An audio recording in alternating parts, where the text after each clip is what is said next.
Viticulteur, c'est un métier qui englobe beaucoup de choses parce que on s'occupe déjà de la vigne, hein, on est déjà vigneron.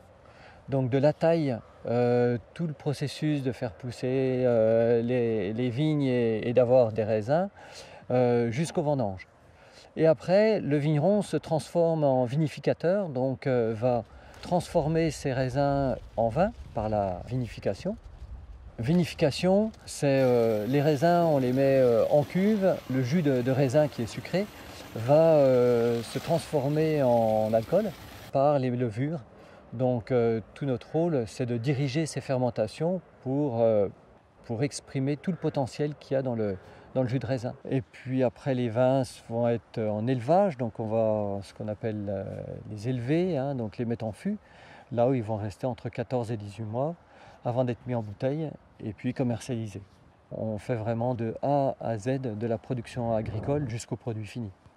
Mon père était vigneron, mes deux grands-pères étaient vignerons aussi, l'un en Côte de Nuit, l'autre en Côte de Beaune.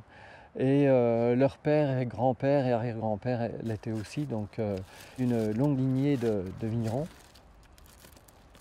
Moi personnellement, le domaine fait 13 hectares et nous avons 13 climats différents. Alors bien sûr, il y a des climats qui font plus gros qu'un hectare, hein, mais il y en a d'autres qui font beaucoup moins qu'un hectare. Hein. Et chacun est vendangé individuellement, il est vinifié individuellement, élevé individuellement et commercialisé individuellement. Un cépage, c'est une vigne qui a été développée et sélectionnée à travers des siècles et des siècles. Hein. C'est vraiment, ça remonte à très loin. La France est riche en cépages qui sont réputés dans le monde entier. Et nous, on a la chance d'avoir des variétés de vignes, hein, donc un cépage qui sont nés ici dans notre région. En Bourgogne, on a en monocépage, Pinot Noir pour faire du vin rouge et puis Chardonnay pour faire du vin blanc. C'est-à-dire qu'il n'y a qu'un seul cépage qui va donner un type de vin, uniquement.